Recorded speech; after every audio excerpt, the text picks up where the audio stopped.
మహర్షుల తాళపత్ర గ్రంథాల్లో దాగి ఉన్న శాస్త్రీయ నిత్య జీవన వికాస రహస్యాలు.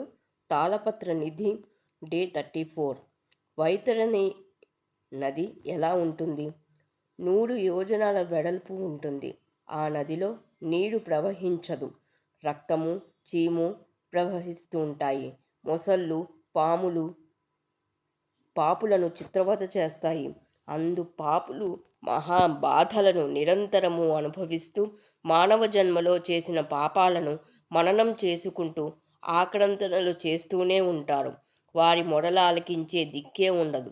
పాపం చేసిన వారికి దాహం వేస్తే కాగే నూనె ఇస్తారు.